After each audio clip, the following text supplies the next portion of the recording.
Hello mga karelasyon.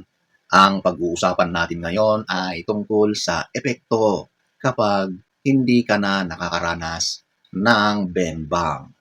So kung nakaka-relate ka, panoorin mo ito.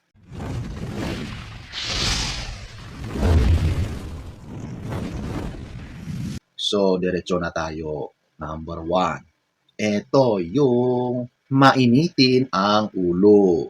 Pansinin mo kapag si Mister o ikaw ay hindi na nakakaranas ng bembang, sigurado na masisira ang araw mo. Mahihirapan ka ng bumiti. At dahil sa pangit na yung araw mo, yung timpla mo o yung mood mo ay wala sa wisyo, napakadali mo nang magalit kahit na walang kwentang bagay. Alam mo ba yung pakiramdam na nagagalit ka kahit walang dahilan?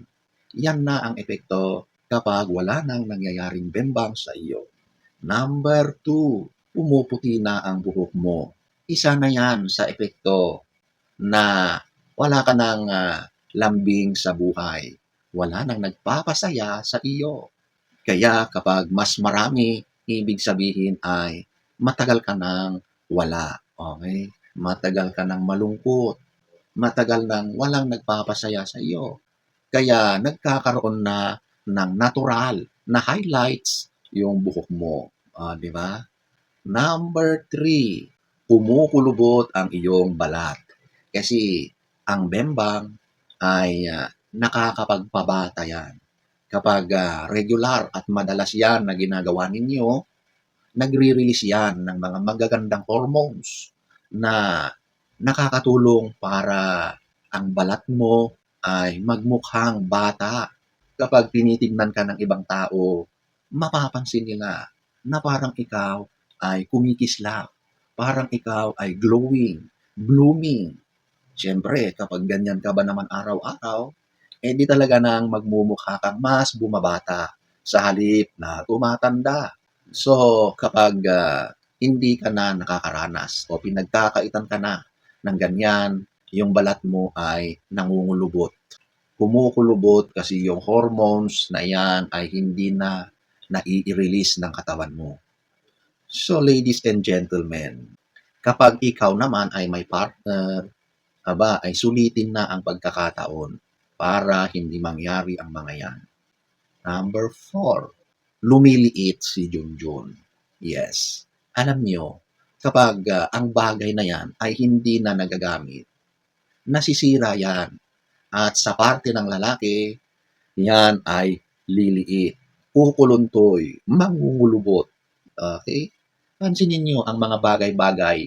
Kapag yan ay nakatingga, yan ay nakalagay lang sa isang tabi ng napakatagal na panahon, masisira yan. Nagse-self-destruct.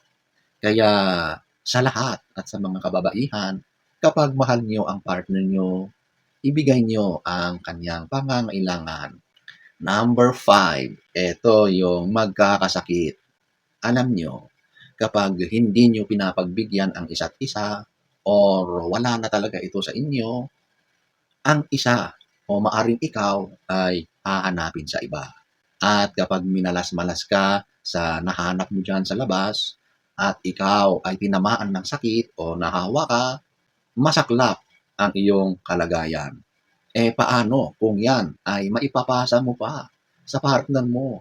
Di dalawa na kayong magkakasakit.